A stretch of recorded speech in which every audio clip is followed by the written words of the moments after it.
Hello everyone, my name is Captain Mustachio, the greatest pirate to ever sail the seven seas, and this is my story. I hope your ear holes are ready to get permeated with pleasure listening to this amazing audiobook podcast. This is the story of my adventures on the high seas, battling monsters, hunting for treasure, and making out with super hot babes. As always, I'm joined by the help of my trusty crew and my less than trusty first mate Rick. But before we start, and as we go along, in each chapter I want you all to become pirate experts while we embark on this voyage together.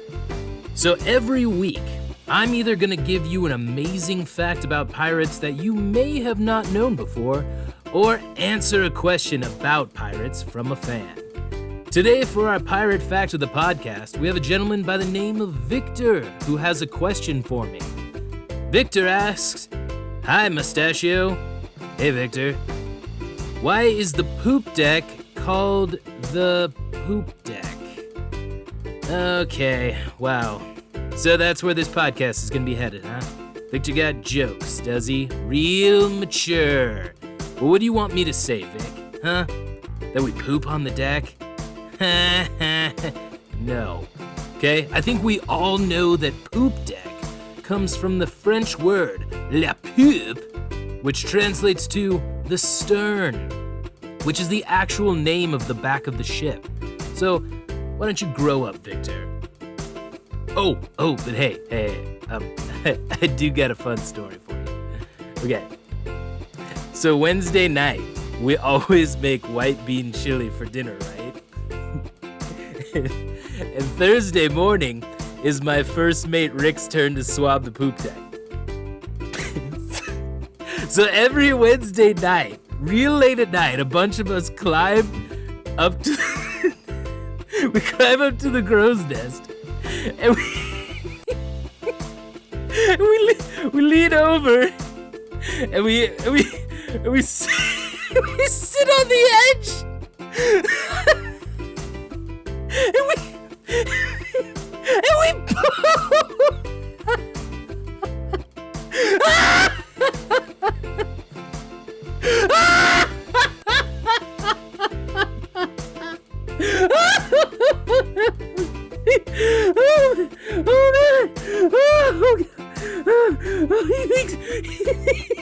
He thinks it's the birds. He thinks it's the birds that do it!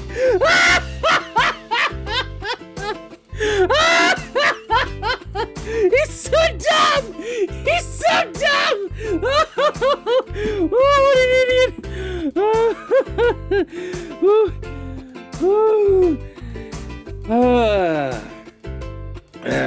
Well, I guess we should start the story, huh? Don't tell Rick, though, all right?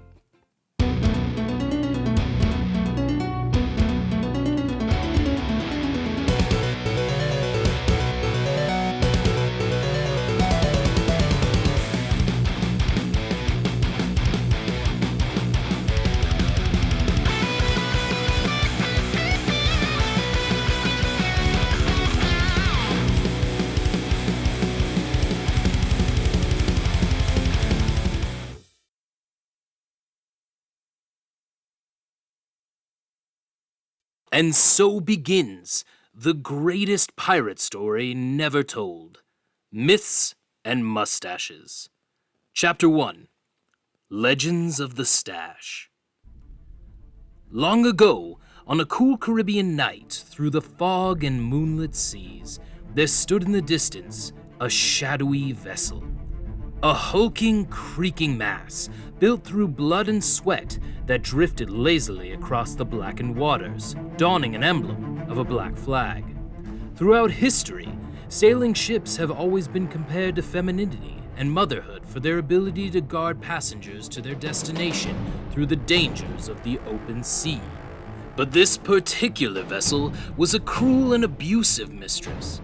This ship, when seen, made grown men weep at its gruesome visage. Her sails were a war-torn sight, permeated with holes and scars of battles past. The hull was a darkened ebony, a formidable and brooding monster with a blackened heart like a scorned ex-lover named Stephanie. Cannons lined her railings, ready to break their victims, like a she-devil waits to break the will of men, much like Stephanie did when she said she needed to do some soul-searching. The bow of the ship was embraced by a skeleton as a warning to unsuspecting prey within her wake. Exactly like I didn't suspect Stephanie to do her soul-searching with Gary the barista who wears fedoras and deep V's. Well, what did Gary brew for you today, huh, Steph? Huh? A nice steaming cup of betrayal? We leased an apartment together. Didn't that mean anything to you? I became a vegan because you guilted me into it. Well, the joke's on you, Stephanie. I've been sneaking chicken nuggets at night while you were whoring away with that hipster. Baby, I can still smell your perfume on my pillow. And can't you just call me back and we'll, Sorry. The ship was known as La Bottine Koskia. I dare not translate the meaning of this to English for fear of my own sanity. However, even more fearsome than the ship was the man standing on the bow. He was not just any man. He was a pirate captain, a Mexican pirate captain, and the most well-known among the seven seas. A towering man of 5'3", he was clad in a sleeveless pirate garb and a festive sombrero. He was feared by men and adored by women. Like for real, them shotties be calling him day all day. His personal trainer has described his trap muscles as, quote, large enough to shield a family of 4 from a rainstorm. His left hand was a hook, his right leg was a peg, but the most feared and beloved of all of his features was, of course, his mustache. Captain. Tales of his greatness had spread across the entire globe. The mountain women of Peru claimed that a single bead of sweat from his perfectly chiseled brow had magical properties that could cure deadly diseases like cancer and erectile dysfunction. Legends of old say that he was raised by super hot mermaids. The mermaids worshipped the goddess of the sea by the name of Richard, who placed a blessing on the child's face. Richard decreed that when the child reached the age of 30, the boy's mustache would command the very waters and all that dwelled within. Oh my gosh, this is taking Many other forever. cultures have given name to this beastly buccaneer. The women of brothels have nicknamed him El Cambuchatadore Caronagalegalos, which roughly translates to Dump Truck Daddy. Those who fear him call him the Mustachioed Bandit. His crew calls him Captain Mustachio. The people of Greece call Captain! Screamed the pirate from the crow's nest. Whack! The fearsome pirate brought his leg down from his sexy side rail pose to turn towards the shouting pirate. What did we just talk about earlier? To not interrupt the narrator when he is making the introduction to the story, said Rick, sheepishly kicking the ground and staring at his feet. And? Demanded Captain Mustachio. Rick sighed and continued. Especially when he is describing how voluptuous and sexy you are. You had one job. You couldn't even do that. So what's so important that you stopped the guy before he got to describing my calf muscles? I was just wondering if you wanted to change the heading. We've been heading north for like 12 hours. And I'm not gonna lie, bro, I'm getting kind of bored.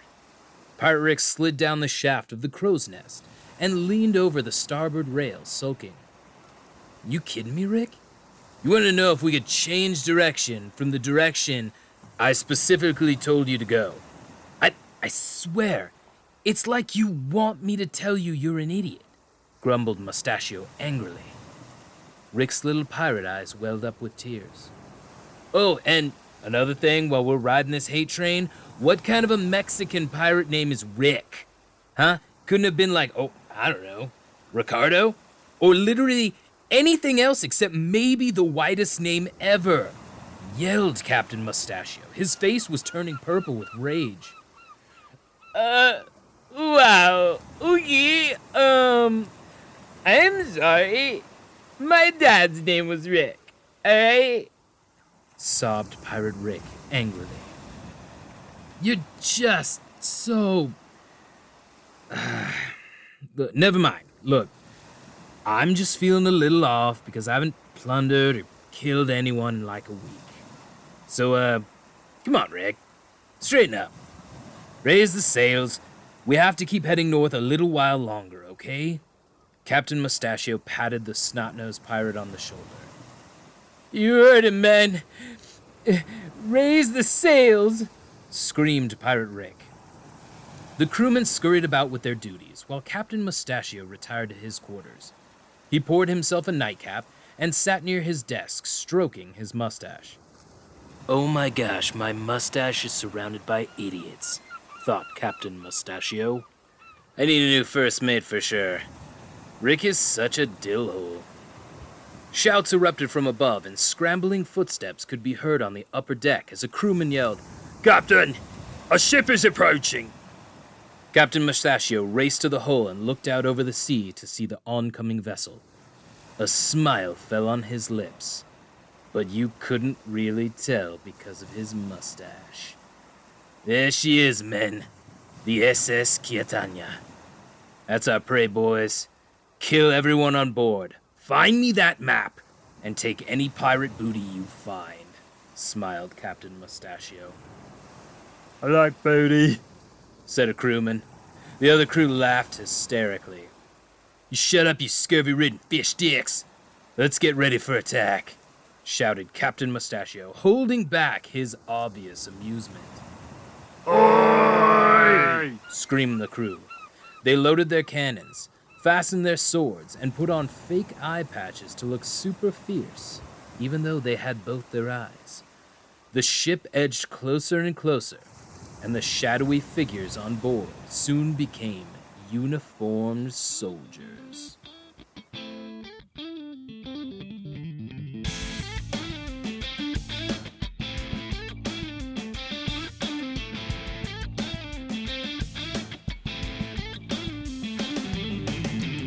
Hey guys, thank you all so much for listening to Myths and Mustaches.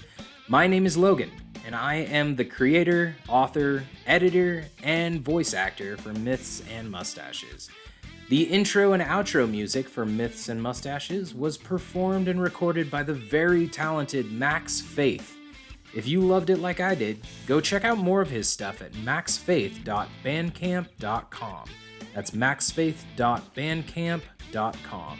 And if you liked what you heard from my silly stories and want to be a sponsor for my project, you can check out more of my stuff out on my Patreon at patreon.com/mythsandmustaches. And if you're already a subscriber, then I just want to tell you that I love you. And you're kind of my favorite. And I've sometimes thought about you romantically. And if you're not a subscriber, then, well, I guess we can still be friends.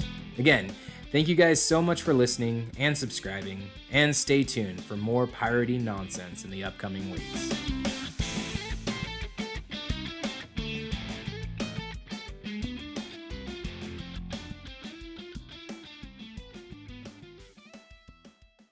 Sound effects for this chapter were provided by Music for Video, Gregor Quendel, and Noise Creations.